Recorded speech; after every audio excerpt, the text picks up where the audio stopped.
저는 한 습관이 있습니다. 좋은 생각이 떠오르면 잊어버리기 전에 수첩에 적어 놓는 습관입니다. 오늘 처음으로 저의 수첩 한 페이지를 공개합니다. 짠짠. 네, 보니까요, 올 2월에 한 페이지 11번째 이런 묵상의 글이 적혀 있었어요. 무엇이 인생에서 힘든 일일까요? 제가 제목을 이렇게 달았습니다. 인생에서 가장 힘든 일 5가지. 목회하면서 알게 되는 것입니다. 5번째, 돈. 이게 성도들의 삶에 어렵더라고요. 지금도 돈으로 신음하는 분 계시죠? 다음 달 어떻게 대출금을 마감하지? 아주 어렵더라고요.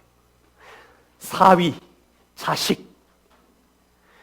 성도들의 삶에 정말로 부모 뜻대로 안 되는 이 어려움. 그건 4번째예요. 4번째. 제가 볼 때는 4번째밖에 안 돼요. 3위, 이렇게 적었어요. 진짜 힘든 것, 배우자. 자식보다 더 힘들다. 제가 볼 때는 그래요. 2위, 정말 힘든 것, 나 자신. 가장 변하지 않는 왕고집. 지금 저보고 하는 말인데 제가 정말 변하지 않는 이 왕고집 덩어리인 걸 적었어요. 1위가 무엇일까요? 구제불능인 내 안의 죄. 내 안의 이 죄 때문에 날마다 제 안에 우상과 교만과 수치심과 탐심이 저를 고통스럽게 하고 있었어요. 오늘 함께 읽었던 이 말씀 안에 한 성도의 유명한 탄식이 등장합니다. 오호라, 나는 곤고한 사람이로다. 이 사망의 몸에서 누가 나를 건져내랴. 누구의 탄식입니까? 한 성도 바울의 탄식입니다. 이 본문은요, 성경 신학자들 사이에 논란이 많아요. 이것은 바울이 예수 믿기 전에 불신자일 때의 고백이냐, 신자일 때의 고백이냐, 갑론을박하는 본문입니다.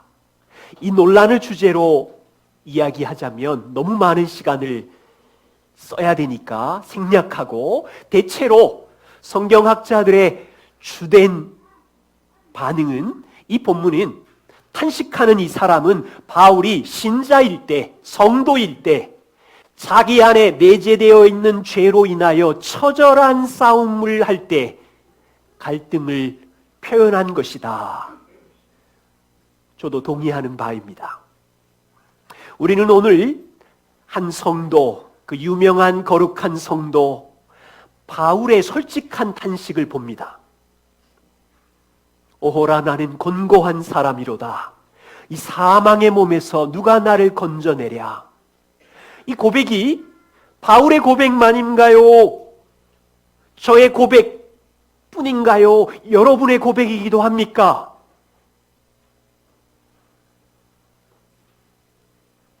이 죄와의 처절한 싸움의 의미가 무엇인지를 함께 살펴보고, 이 말씀을 저와 우리의 각자의 삶에 어떻게 적용할 것인지를 나누고자 합니다.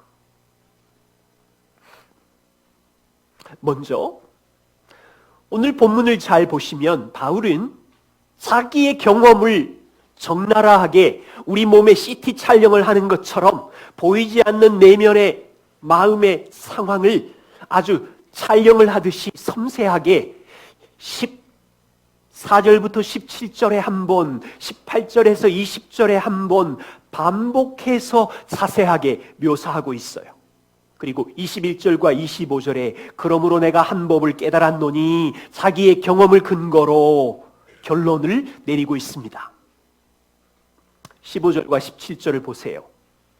15절, 내가 원하는 것을 내가 알지 못하노니, 곧 내가 원하는 것을 행하지 아니하고, 자기는 원하는 게 있는데 이거는 안 행하고 도리어 미워하는 것을 행함이라. 바울 성도는요, 자기 마음에 진실로 원하는 것, 하나님의 말씀, 선하신 말씀을 지키는 것이 있었는데, 바울의 삶을 보니까 자기는 그것은 행하지 않고 도리어 자기가 미워하는 것, 원하지 않는 것을 하고 있는 이 갈등을 이렇게 표현했어요. 얼마나 솔직합니까? 그리고 17절에 말하기를 이제는 그것을 행하는 자가 내가 아니요 내 속에 죄가 있어서. 또 한 번 반복합니다. 18절과 20절 말씀에 보시면 내 속에 곧 내 육신에 선한 것이 거하지 아니하는 줄을 아노니 원함은 내게 있으나 선을 행하는 것은 없노라. 내가 원하는 바는 선을 행하는 것인데 그것은 행하지 아니하고 도리어 원하지 아니하는 바 악을 행하고 있다는 갈등을 묘사하고 있어요. 여러분 어떠세요? 바울 성도는 지금 자신이 원하는 바는 선을 행하는 거였어요. 바울은 하나님의 거룩하시고 의로우신 말씀의 뜻을 알고 있었고 이 법을 사랑하고 있었고 이 법을 행하기를 진실로 원했어요. 그렇다면 이건 불신자가 아니에요. 그렇죠? 불신자는 하나님의 법을 즐거워하지도 않고 하나님의 말씀을 사랑하지도 않고 하나님의 선을 행하려고 하는 마음의 의지도 없어요. 일반적으로 불신자는 하나님의 말씀을 우습게 여기고 무시하잖아요. 분명히 이 고백은 신자의 고백이 맞아요. 바울은 지금 하나님의 선을 행하기 원하는 간절한 갈망과 의지가 있다고 말하는데 문제는 뭐냐면 마음은 있는데 행할 능력이 없는 정도가 아니라 원하지 아니하는 미워하는 악을 행하고 있는 처절한 내면의 갈등을 갖고 있는 거예요. CD 촬영을 하는 것처럼. 얼마나 솔직한 고백입니까? 진짜 감사하지 않아요? 우리랑 비슷하고 똑같아서?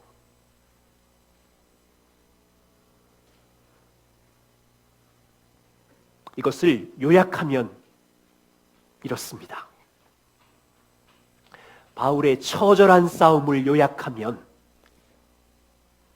세 가지로 정리할 수 있어요. 성도의 마음은 하나님의 법을 즐거워하고 선을 행하기 원하지만 현실은 원하지 않는 악을 행하는 갈등, 싸움이 있다는 거예요. 이것은 우리 속에 거하는 죄 때문이며 그러므로 성도는 알게 되는 거죠. 그렇구나. 스스로의 힘과 능력으로는 나의 두 주먹을 불끈 쥐어도 하나님의 법을 온전히 지키지 못하는 나는 무능한 죄인이구나. 여러분, 우리 힘으로 할 수 있으면 예수님이 왜 오셨겠어요? 우리 힘으로 전혀 못하니까 그리스도가 필요한 거고 주님이 오신 거죠.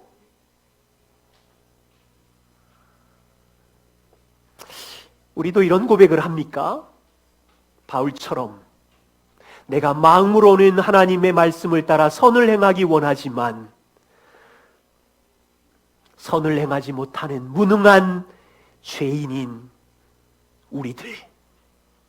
그래서 매일마다 하나님, 나는 하나님의 말씀의 선하심과 거룩하심을 따라 살고 싶어요. 간절히 원하는데 매일마다 주님, 도저히 말씀에 순종할 힘이 저에게 없어요. 망가진 죄인일 뿐입니다. 이런 절망적인 고백을 하십니까? 그게 바울의 고백이고 우리의 고백입니다. 저와 우리는 예수님을 믿고 하나님의 자녀로 살아갑니다. 정말 여러분 안에 성령님이 계신 새 사람이 되었으면 우리의 마음은 간절히 선을 행하고 싶어 하지요.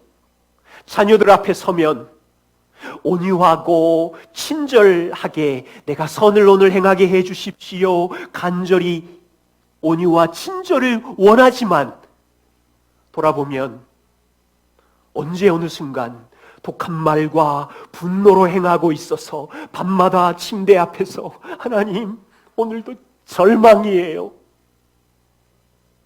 우리가 마음으로는요 시간의 청지기로 살아서 주님께 정말 즐거이 하루를 살아야지라고 말하지만 스마트폰과 인터넷을 조절해서 이건 제 얘기인데 시간의 중요함을 잘 하며 말씀을 먼저 묵상해야지라고 우리도 고백하지만 내가 원하는 바는 하루가 시작하자마자 금방 사라지고 내 손과 마음은 자주자주 스마트폰으로 달려가고 있고 의미 없는 뉴스 체크에 손가락을 클릭하기 분주한 이게 하루 이틀도 아니고 몇 주, 몇 달, 몇 년이 지나 보면 변하지 않는 습관을 보고 내 안에 이게 무슨 절망감이 드는 거야? 여러분 우리가 얼마나 자주 복음을 이해한 사람은 죄를 고백합니다. 통치자 하나님을 믿는 사람은 매일 염려를 던집니다. 라고 말씀을 나누고 그리고 여러분들은 그 말씀을 듣고 결심하면서 내가 말씀을 따라서 죄를 고백하며 복음을 나누며 염려가 있을 때마다 영광의 돌보시는 왕께 던지는 선을 행해야지라고 말하지만 현실로 돌아가면 우리의 육신은 자존심 그게 뭔지 모르지만 죄 고백하는 일이 죽기보다 싫고 마음의 감정은 날마다 밀려오는 염려를 묵상하고 있고 묵상 정도가 아니에요. 일어나지도 않는 미래의 염려까지 계산해가면서 어두운 두려운 감정에 휩쓸려서 지난주도 소설 쓰신 분 많으시죠?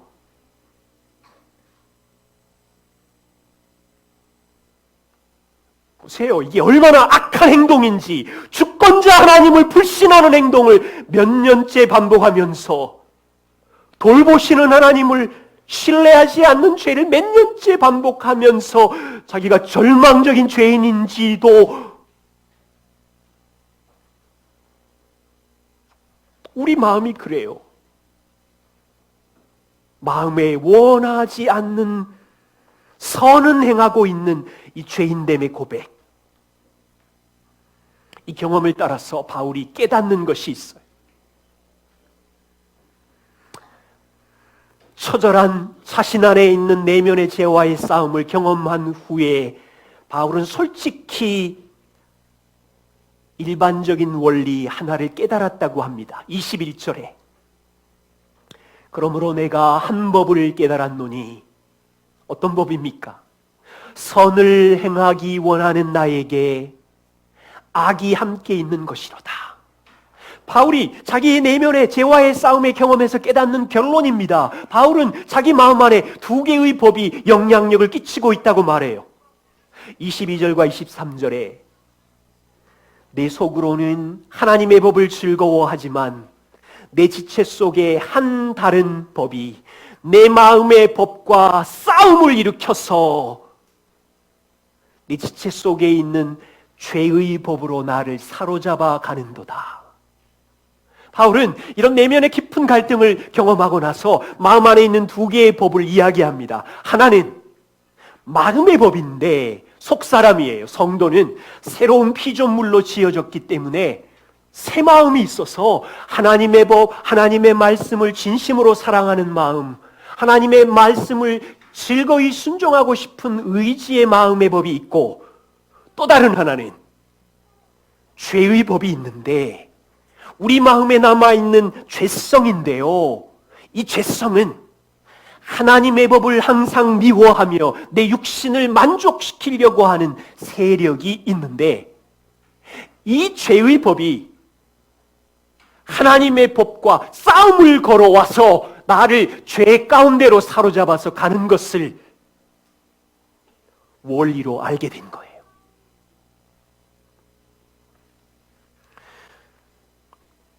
바울이 갈라디아 성도에게 이것을 가르칠 때는 다른 표현을 썼어요.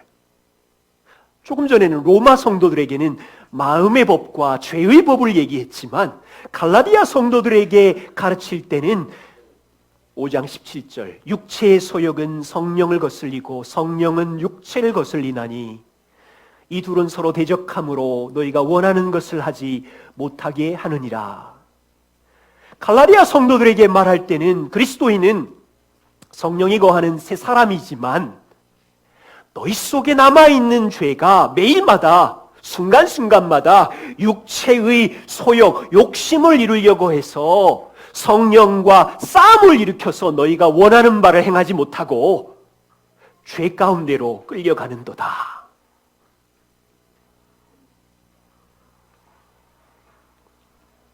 여러분, 이 싸움의 현장에 우리는 지난주도 던져져 있으면서 바울이 고백한 것처럼 하나님, 오호라, 저는 곤고한 자입니다. 사망의 몸에서 누가 나를 건져내겠습니까?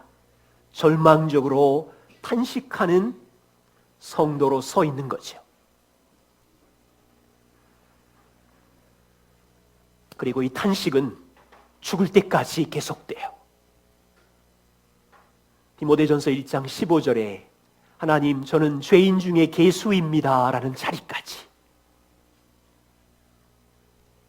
이 탄식은 바울만의 고통이 아니었고요. 교회사의 영웅과도 같은 조나단 에드워드의 한 장면을 소개합니다. 조나단 에드워드 목사님은 미국의 대부흥운동을 이끌었던 목사님이신데 그의 고백의 한 토막입니다. 나는 이 마을에 살기 시작한 이래로 나 자신의 사악함과 제약됨을 목도할 때가 많았다. 그럴 때마다 나는 소리내어 울지 않을 수 없었고 그런 상태가 너무 오랫동안 지속되어서 다른 사람을 만나지도 못하고, 여러분, 죄의 수치심과 절망감에 빠져서 다른 사람을 만나지도 못하고 혼자 있어야 하는 때가 한두 번이 아니었다. 나 자신이 얼마나 사악하고 나쁜지 회심하기 전보다 훨씬 더 분명하게 다가왔다. 계속 보세요. 하나님께 내 죄를 일일이 언급하신다면 나는 이 세상이 시작된 이래 존재한 모든 인류 가운데, 모든 사람들 가운데 가장 나쁜 인간으로 드러날 것이고, 지옥이 있다면 그 지옥에서 가장 몹쓸 밑바닥에 던져져야 되겠구나라고 생각한 것이 한두 번이 아니었다.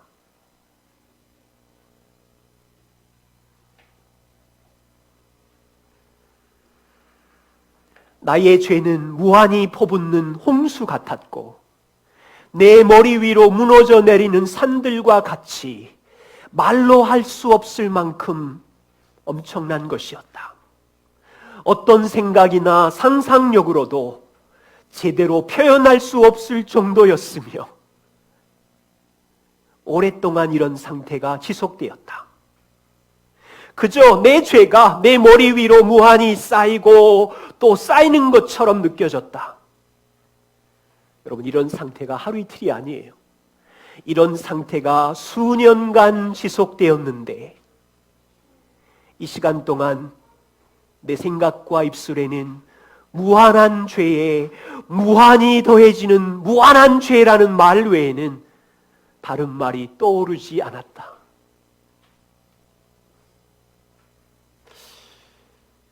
여러분, 이런 고백을 삶의 현장에서 하시나요? 2000년 전 바울 성도의 오호라 나는 곤고한 사람이라는 탄식 한 문장이지만 250년 전에 조나단 에드워드 목사님의 경험은 동일한 고백일 뿐 아니라, 다시 말하면요, 이 두 사람의 고백은 우리 성도가 살아가는 날 동안 거룩하신 하나님 앞에서 자신이 얼마나 끔찍한 죄인인지 이렇게 고백하게 되는 거예요. 그런데 이 탄식만 있는 것이 아니고 25절 말씀에 보면 바울은 동시에 우리 주 예수 그리스도로 말미암아 하나님께 감사하리로다. 갑자기 무슨 일이 생긴 거예요? 바울은 지금 두 가지 사실을 붙잡은 거예요. 한 가지 사실은 뭐냐면 14절부터 24절까지 자기 안에 남아있는 죄와의 처절한 싸움으로 절망을 경험하는 평생 갈등하는 상황 속에서 오호라 나는 곤고한 죄인이로다 라는 이 탄식이 사실이지만 동시에 나는 지금 그리스도 안에 있어. 그리스도께서 이 죄에서 나를 구원하신 거야 라는 복음을 믿음으로 인한 감사의 고백이 그분이 하신 일이 사실이라는 것을 붙들고 감사를 고백하는 거예요. 믿음이 필요한 거예요. 두 가지 사실.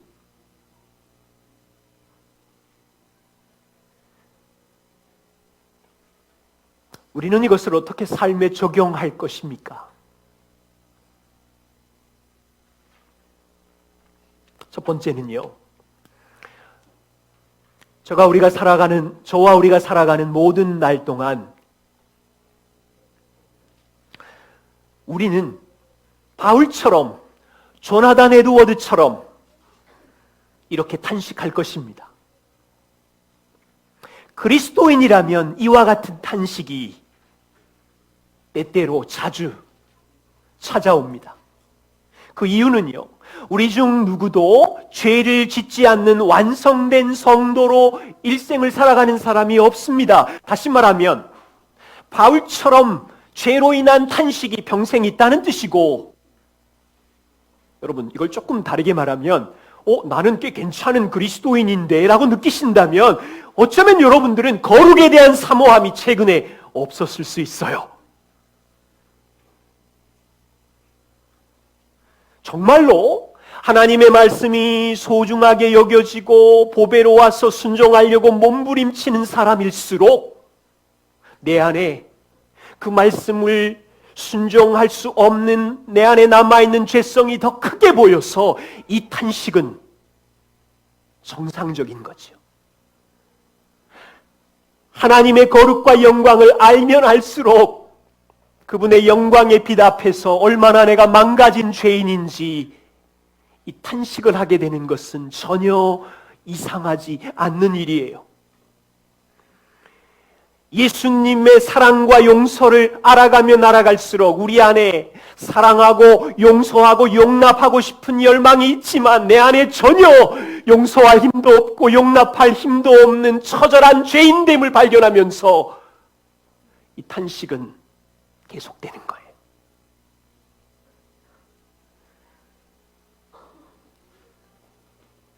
저의 경우를 예를 들어 볼게요. 저는 설교를 하고 나면 한동안 왜 성도님들이 와서 설교에 대해서 칭찬을 안 해주지? 거기다가 집안에 있는 배우자까지도 설교에 대해서 반응이 없으면 괜히 막 마음이 짜증이 날라 그래요. 한동안 그랬어요. 모르셨죠? 배우자까지 설교에 대해서 여보 잘했어요, 은혜로웠어요 이 칭찬이 없으면 침대에 돌아 누울 때 괜히 섭섭한 거예요. 그때마다 내 안에 있는 설교를 행한 다음에 찾아오는 자기의의 부패한 죄성을 보면서 주여, 제가 이렇게 덜된 인간입니다. 하나님의 은혜로 말씀을 나누어 놓고 그것에 대하여 칭찬과 인정을 받으려고 하는 이 깊은 뿌리의 죄를 보십시오. 자녀 양육이라는 선한 일을 친절과 온유로 잘한 날, 자녀로부터 존경과 인정을 받고 싶어 썼는데 존경과 인정은커녕 말투로 여러 가지 모양으로 반응할 때 내 마음 안에 있는 존경의 우상이 10년 동안 끔찍하게 자리 잡은 모습을 보면서 잘 보이지도 않아요. 얼마나 탄식했을까요? 지금도요. 매주마다, 매월마다, 분기마다 시간의 청지기로 살아야지 계획을 세우고 매주마다 결심을 하고 플랜을 짜지만 내 마음의 죄가 순간의 만족을 따라서 미국에 있는 동생 류현진을 체크하고 영국에 있는 동생 손흥민을 체크하는 일에 얼마나 빨리 달려가고 그런 다음에 찾아오는 만신창이가 된 이 마음 앞에 탄식할 때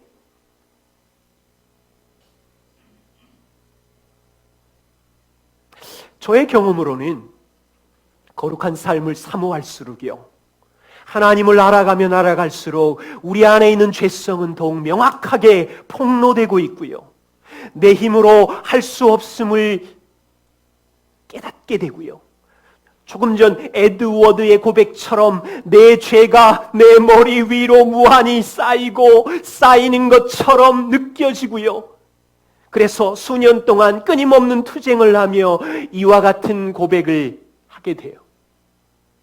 제가 목양하며 성도님의 삶을 돌보다가 우리 중에 누구는 쉬지 않는 분노의 죄로 수년째 탄식하고 있는 걸 보고요, 우리 중에 누구는 끊어낼 수 없는 정욕의 죄로 인하여 탄식하고 있고요, 우리 중에 누구는 탐욕의 죄로, 수치심의 죄로, 미움과 증오의 죄로, 게으름의 죄로 몇 년째 이겨내지 못하는, 못 이긴다니까요. 이길 수 없다니까요. 지금 그 말을 하는 거예요. 우리의 힘으로는, 노력으로는 이길 수 없기에 이와 같은 탄식은 건강한 거예요.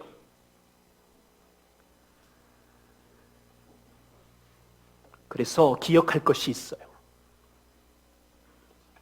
우리가 누구인지, 이 치열한 죄와의 탄식의 현실 속에서 우리는 새로운 피조물임을, 그리스도 안에 있는 피조물임을 고백하는 거예요. 성도는 일생 동안 남아있는 죄로 인하여 탄식하고 있지만 그리스도께서 이루신 복음으로 새 사람 되었고 새로운 피조물 된 것을 고백하는 사람입니다.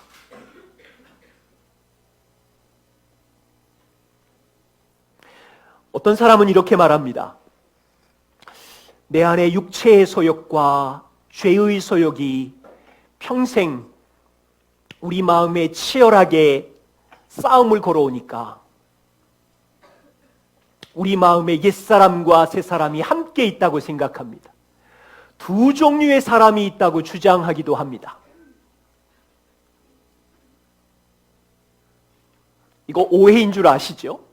여기서 중요한 한 가지는 우리가 예수님을 만나고 하나님의 자녀가 되면 새 사람이 되었는데 새 사람이 된 마음 안에 옛사람이 함께 있기 때문에 죄와의 전쟁을 평생 한다고 생각하는데 이것이 오해입니다. 만일 이것이 사실이라면 그리스도인들은 두 종류의 본성을 가진 괴물이 되어버립니다. 대체 보세요. 바울이 로마서 7장에 있는 이 탄식을 할 때 바울은 지금 몇 퍼센트가 새 사람이고 몇 퍼센트가 옛 사람입니까?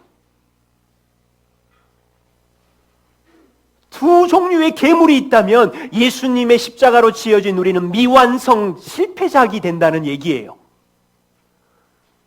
고린도후서 5장 17절을 기억하시지요. 누구든지 그리스도 안에 있으면 새로운 피조물이라. 우리는 이미 새로운 피조물이 되었어요. 옛사람이 전혀 섞여 있는 것이 아니에요. 옛사람은 어떻게 되었어요? 로마서 6장 6절에 우리가 알거니와 우리의 옛사람이 예수님과 함께 십자가에 못 박혔을 때 죽었다. 옛사람은 죽었고요. 성도는 완전히 새롭게 지어진 새 사람으로 태어났어요. 보세요. 어떤 사람이 로마서 7장을 몰라서 이런 질문을 합니다. 아니, 우리가 새 사람인데 왜 끊임없이 여전히 죄와 싸우며 이런 탄식을 하지요? 그러면 여러분들이 이제 답을 말할 수 있어야 돼. 우리는 이미 새 사람이 되었고 죄가 우리를 전혀 지배하지 못하며, 그렇지만 탄식하는 이유는 아직도 완성되지 않는 이 죄의 몸, 육의 몸을 가지고 있기 때문에 이 육의 몸 안에 여전히 존재하는 남아있는 죄성이 있어서 치열하게 싸우고 있다. 이 답을 할 수 있어야 돼요. 그렇기 때문에 지난주도 더러운 죄에 넘어지고 치열하게 싸워 오셨지만 옛사람과 새사람이 함께 섞인 괴물로 산 것이 아니라, 쉬운 말로 표현하면 이렇습니다. 경찰관의 옷을 입고 사람을 때리고 도둑질을 합니다.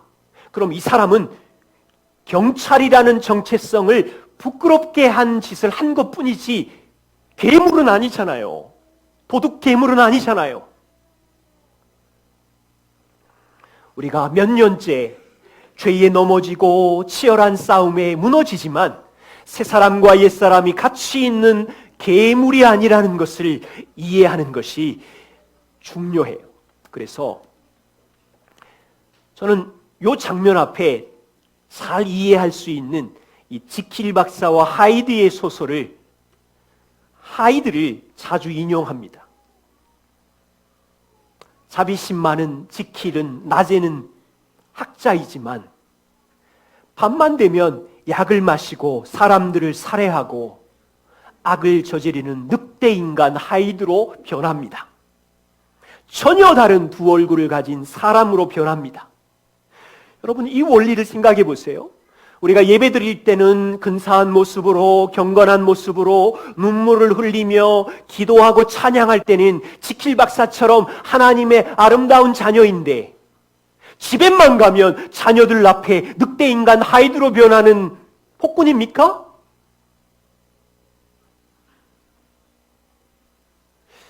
제가 왜 이 부분을 자꾸 성도들과 나누냐면, 저의 한 10년 동안의 부끄러운 오해 때문에 이 부분을 잘 이해하지 못해서 혼란스러웠어요.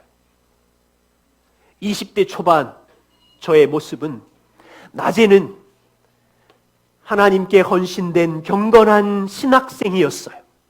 그런데 혼자 있을 때만 되면 동굴 속에 들어가서 이기심과 사람을 비난하고 정욕의 소욕에 자꾸만 넘어지는 늑대인간 하이드로 살아갈 때 깜짝 놀라면서 내 안에 무서운 옛사람의 괴물이 살고 있구나, 또 나를 괴롭혔구나라고 생각했어요. 20대를 지나 30대 초반에 목사 안수를 받았어요. 새벽 5시부터 밤 10시, 11시까지 일을 할 때는 지킬 박사처럼 온유하고 또 섬기기를 좋아하는 그런 사람이었는데, 이제 한 열 몇 시간 일했잖아요. 집에 가면 에너지가 바닥이 났어요. 피곤과 스트레스가 밀려오면 내 눈에 보이는 아이들을, 배우자를 비난하고 정죄하는 늑대인간 하이드로 변할 때 제가, 와, 이게 내 안에 진짜 두 괴물이 살고 있어. 잘못 생각해서 자유가 없었어요. 저와 같은 오해를 주님의 은혜교회 성도들은 하지 않기를 부탁드려요. 우리는 두 종류의 괴물이 아니라 예수 그리스도의 십자가로 지어진 새 사람이라는 것을 아는 거예요. 예수님이 이루신 구원의 완성의 사역은 어설픈 사역이 아니에요. 새 사람이 90%로 만들어 놓고 옛사람 10%가 섞인 두 본성을 가진 미완성의 사역이 아니라 완벽한 사역이. 그래서 이것을 확인하려고 주일 예배를 시작할 때마다 형제의 모습 속에 보이는 하나님 형상 아름다워라. 분명히 지난주에 어떤 파도를 타면서 괴로움을 당했는지 알고 있지만 당신은 그리스도의 보배로운 피로 하나님의 형상으로 다시 지어진 아름다운 존귀한 주의 자녀입니다. 기분 좋으라고 말하는 것이 아니라 하나님이 행하신 복음의 일로 새 사람 된 것을 자랑하는 거예요. 배우자와 우리는 자녀들이 볼 때 우리의 모습은 지난주 깨어지고 망가지고 절망적인 전투 속에서 자녀들도 우리를 향하여 손가락질 할 수 있어요. 아빠 어떻게 산지 알아? 엄마 어떻게 산지 알아? 늑대인간 하이드처럼 살았잖아. 그래도 완전하게 용서받은 의인으로 하나님의 형상으로 지어진 새 사람이라는 것을 선포해야 그게 사실이잖아요. 사실. 믿음이 정말 필요해요. 한 번도 화 안 내면 예배의 자유가 있고 일주일 내내 쓴 마음으로 화를 내면 예배의 자유가 없는 것, 여러분이 행한 거에 갇혀서 복음을 믿음으로 받아들이지 않는 거지요.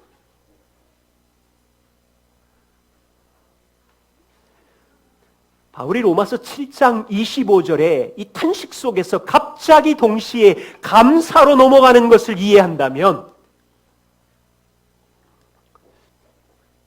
우리가 할 일은 마지막 세 번째예요.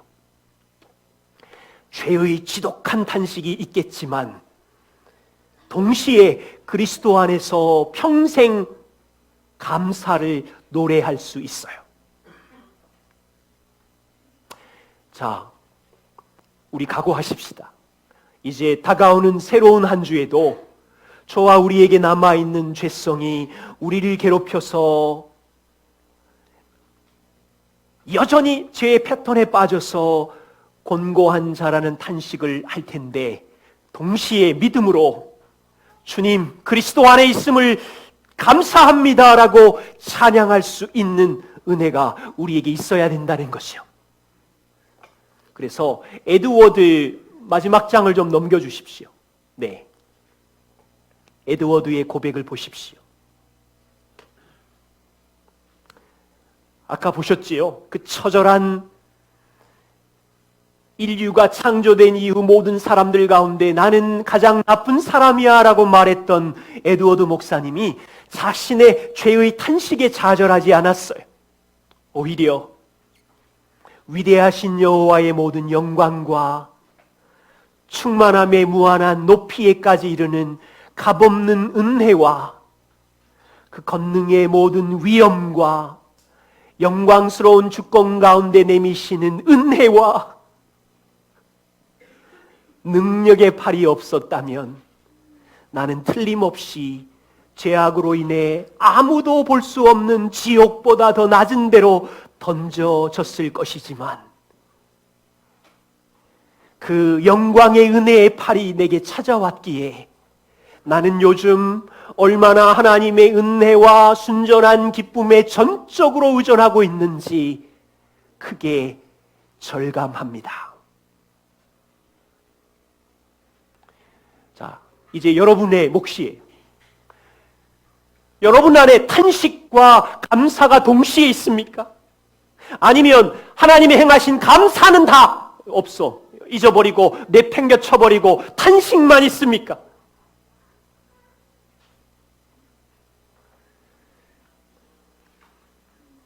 여러분은 그러면 한 가지 사실만 인정하는 거예요. 나의 행한 것에 대한 사실로 인하여 내가 얼마나 죄의 파편에 넘어져서 하나님의 기쁘심이 되지 않는 망가진 죄인인지 이 사실만 인정하는 거예요. 그래서 이 시간 부탁합니다. 복음의 사실로 인하여 감사를 노래하십시오. 충분히 그럴 만하지 않아요?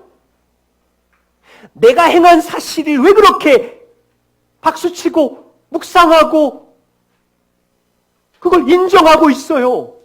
영광의 왕이 행하신 사실을 자랑하고 붙잡고 신뢰하고